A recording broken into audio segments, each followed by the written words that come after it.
ერთა ლიგის პლეი-ოფის საპასუხო მატჩში საქართველოს ეროვნულმა ნაკრებმა სომხეთი ანგარიშით 6-1 დაამარცხა. თამაში თბილისში დინამო არენაზე გუშინ შედგა. მატჩის პირველი გოლი ოთარ კიტეიშვილმა გაიტანა, მან ანგარიში მეოთხე წუთზე გახსნა. სომხეთის კარში მეორე გოლი 10 წუთში გავიდა, ავტორი გიორგი მიქაუტაძე იყო.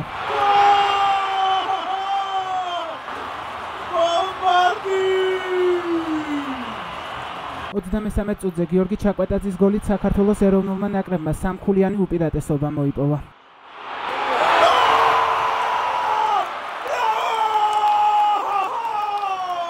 შეხვედრის პირველი ნახევარი საქართველოს სასარგებლოდ ანგარიშით 5-0 დასრულდა. მეორე ტაიმში 42 წუთზე მაკრატელა დარტყმით პრესტიჟის გოლი გაიტანა სომხეთის ნაკრების ფეხბურთელმა ედგარ სევიკიანმა. მეორე ნახევარში ქართველმა ფეხბურთელებმა 1 გოლის გატანა შეძლეს. ქუჩა კვარაცხელიას ავტორობით 62 წუთზე ანგარიში 6-1 გახდა.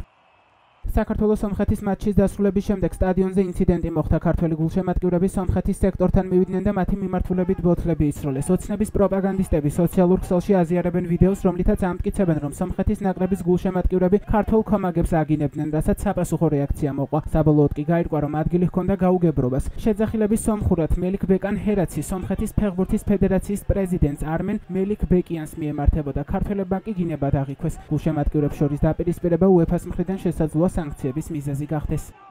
მელიქ ბეკან ჰერაცი, მელიქ ბეკან ჰერაცი, მელიქ ბეკან ჰერაცი, მელიქ ბეკან ჰერაცი, მელიქ ბეკან ჰერაცი, მელიქ ბეკან ჰერაცი, მელიქ ბეკან ჰერაცი, მელიქ ბეკან ჰერაცი, მელიქ ბეკან ჰერაცი, მელიქ ბეკან ჰერაცი, მელიქ ბეკან ჰერაცი. სომხეთის ნაკრებთან მოგებული მატჩის შემდეგ პრესკონფერენცია გამართა საქართველოს ეროვნული საფეხბურთო ნაკრების მთავარმა მწვრთნელმა ვილი სანიოლმა.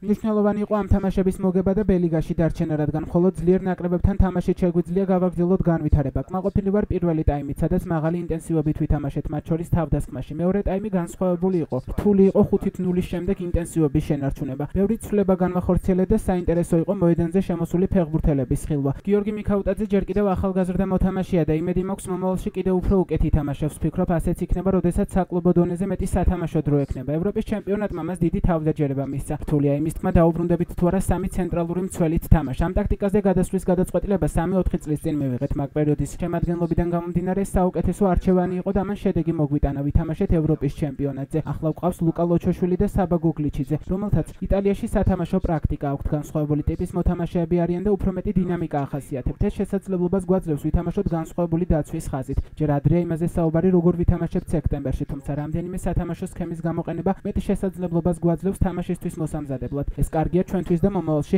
უფრო მეტად გაგვაძლიერებს. მატჩის შემდგომ კომენტარები გააკეთეს საქართველოს ეროვნული ნაკრების კაპიტანმა გურამ კაშიამ და ფეხბურთელებმა ოთარ კიტეიშვილმა და გიორგი მიქაუტაძემ. ისინი შედეგით კმაყოფილები არიან და ამბობენ, რომ დინამო არენაზე თამაში მათთვის განსაკუთრებით კომფორტულია. დინამო აреნა ჩვენთვის განსაკუთრებული სტადიონია, რაც დღეს კიდევ ერთხელ დადასტურდა. განსხვავებული ემოციები გვაქვს ამ სტადიონზე თამაშისას. ალბათ უდიდეს სიამოვნებას ვიღებთ ფეხბურთელები, ესეთ სიამოვნებას მე პირადად არც ეს სტადიონზე თამაშის დროს არ მიმიღია და ძალიან მაგარი გრძნობაა და რა თქმა უნდა ჩემი დუბლიც ძალიან გამიხარდა.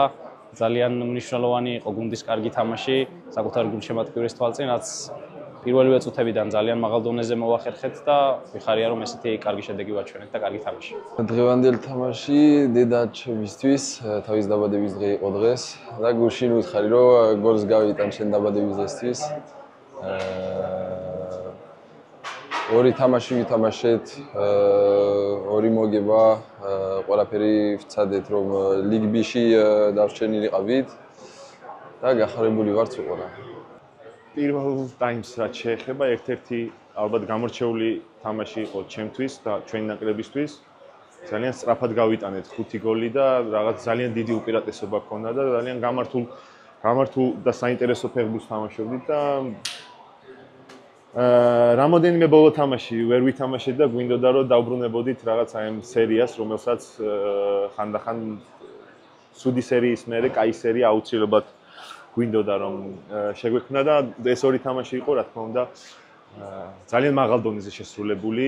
ეს არ იყო მარტო 11 ფეხბურთელი, ცვლილებები იყო ამ ორ თამაშში ძალიან ბევრი, რაც იმაზე ასახავს, რომ ბევრი ფეხბურთელი ყავს გუნდში, რომელსაც შეუძლია ერთმანეთის შეცვლა. ამიტომ ეს არის ფუფუნება ჩვენთვის და მიხარია რომ ესეთი გუნდი ვართ, რომ აი მაღალ დონეზე შეგვიძლია ეს მაღალ დონეზე თამაში. დღევანდელი თამაში იყო ცოტა რაც იოლი გამოვიდა, მაგრამ დამრწმუნეთ იოლი არ იყო, იმიტომ რომ პირველი ნახევარი ის ახალ სისტემას ვეგუებით და ყველაფერს ძალიან კარგად გავართვით თავ. გუშინდელ მატჩამდე 20 მარტს საქართველოს სტუმრად მეზობელი ქვეყნის ნაკრები ანგარიშით 3-0 დაამარცხა. ვილისანიოლის გუნდმა ორი მატჩის ჯამში მეტოქეს 9-1 ძლია. საქართველო UEFA-ს ერთა ლიგის B დივიზიონში რჩება, სომხეთი კი C დივიზიონში გადაინაცვლებს. უკვე გარკვეულია ვინ იქნებიან ჩვენი გუნდის მეტოქეები მსოფლიო ჩემპიონატის საკვალიფიკაციო ეტაპში. ესენი არიან თურქეთი, ბულგარეთი და ესპანეთი.